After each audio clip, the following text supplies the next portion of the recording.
I sat in a crowded airport cafe, staring at my laptop's empty screen. Months of writer's block had worn me down, and now a cancelled flight had stranded me in this tiny European town. Inspiration felt like a distant memory, replaced by a growing frustration I couldn't shake. A cheerful innkeeper welcomed me at a nearby inn and mentioned a local festival. With nothing else to do, I explored the town's winding streets, lined with lanterns and laughter. As I wandered, I met Isabella, a vibrant painter with a quick laugh, and Marco, a sculptor whose quiet intensity was as intriguing as his work. We connected instantly, sharing drinks and stories. Amid the conversation, they told me about a strange legend, a hidden valley that revealed itself only to lost travelers on moonlit nights. I couldn't say why, but something in that story lingered with me, even as I shrugged it off. That night, the town was silent under a full moon. Unable to sleep, I slipped into the streets, searching without purpose.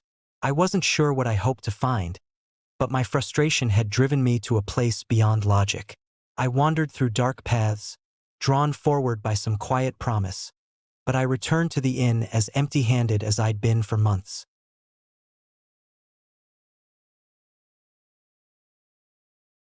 In the days that followed, my time with Isabella and Marco brought a surprising shift. The festival swelled with life each night, and through their stories, I began to glimpse the soul of the town. Around a bonfire, Marco opened up about the endless weight of unfinished sculptures, and Isabella spoke about her hunt for a color she swore she'd only seen in dreams. Their struggles mirrored my own, and somehow, listening to them sparked a small, unexpected warmth in me. With each shared story, I felt a stir of curiosity returning. The legend of the hidden valley started to feel less like a myth and more like a reflection of everyone here. Their passions, their quiet searches, and, somehow, my own. The valley became something I couldn't see but felt all around me, waiting to be found in a way I hadn't yet understood. On the last night of the festival, the feeling I'd been missing all these months finally broke through. In a quiet corner of the town square, I pulled out my notebook, and the words came rushing back faster than I could write.